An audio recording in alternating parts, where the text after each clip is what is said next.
glory of God in your life that the enemy roars in your life. Look at your neighbor, tell him you just crossed the line. You just stepped into his territory.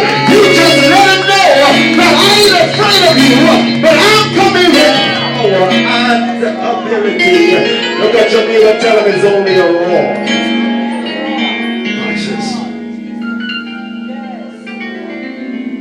Geography states that one of the another reasons that the enemy or the lion roars is because he uses it to summon help.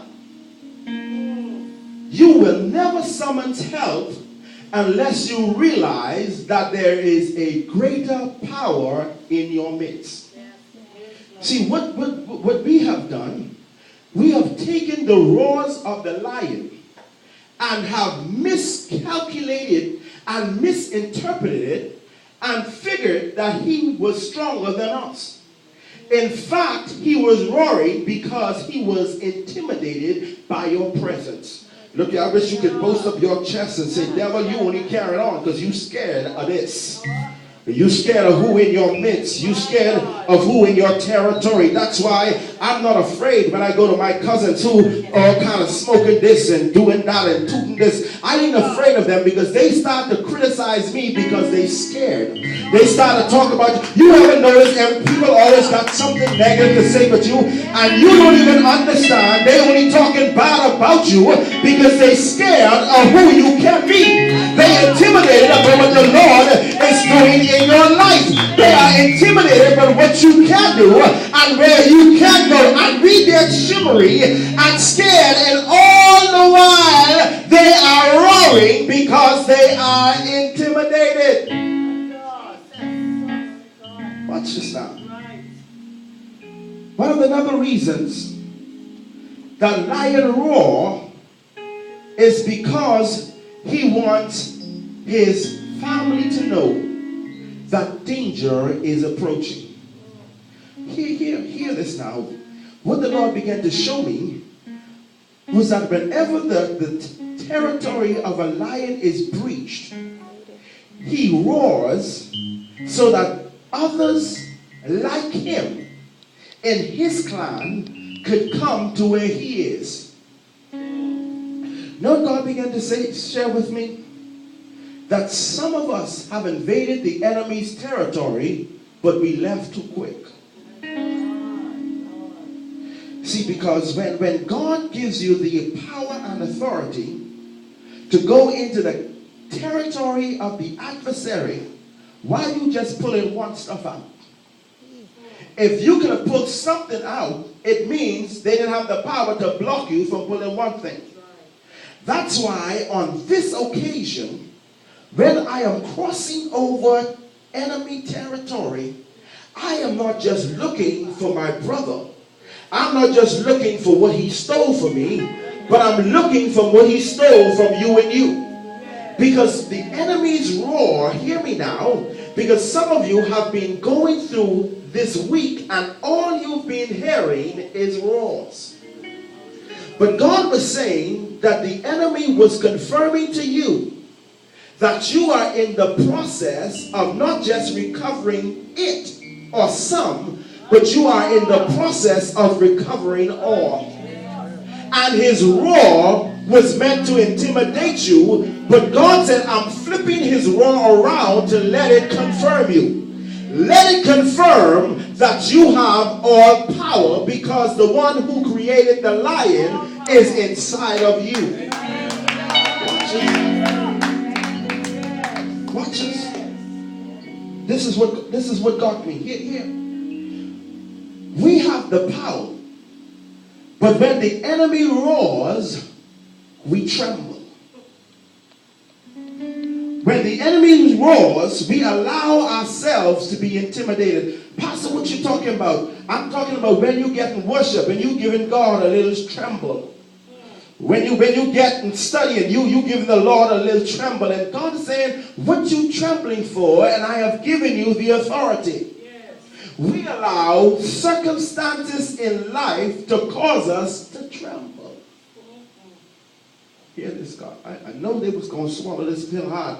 We allow situations and conditions that are only roaring at us. We allow it to intimidate and to cause us to get to a state where we forget our ability and our power. Watch what he says. Look at the text. He says, Satan, or your adversary, the devil, as a roaring lion. Watch what he does. He walketh about, seeking whose souls he may devour. Can I break it down a little bit? Watch what he does. Satan roars in your life, and then he walks to see your reaction to his roar.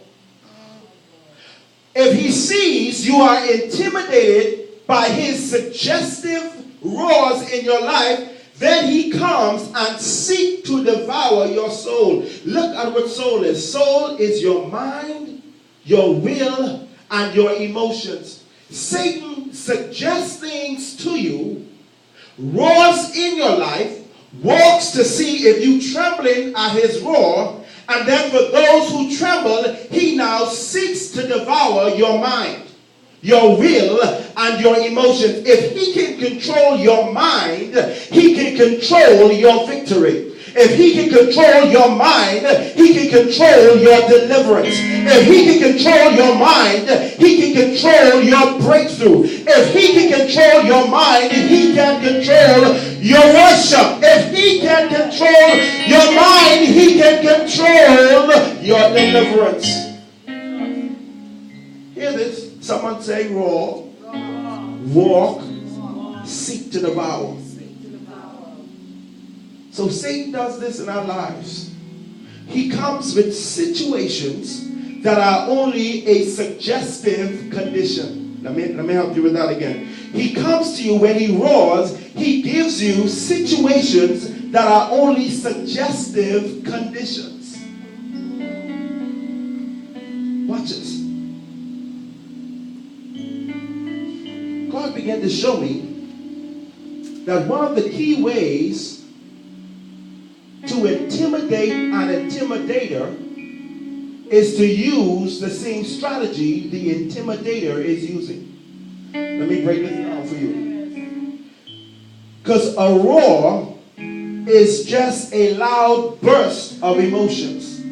Watch this. God has also given you a roar.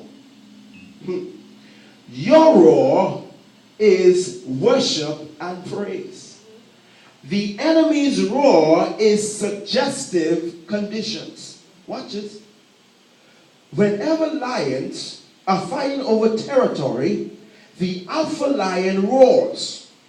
The opposing alpha lion roars to outmatch the roar that was sent to intimidate him. So if Satan's key is to roar suggestive conditions in your life, your response is to roar back permanent fixation on faith.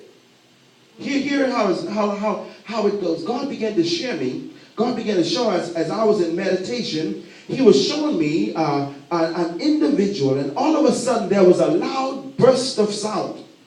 And initially, in the first scene, the individual began to cower and to tremble. And then God erased it, and then God showed me a loud sound, but in this case, the individual arose and he began to release another sound. And the sound that he released was greater than the sound released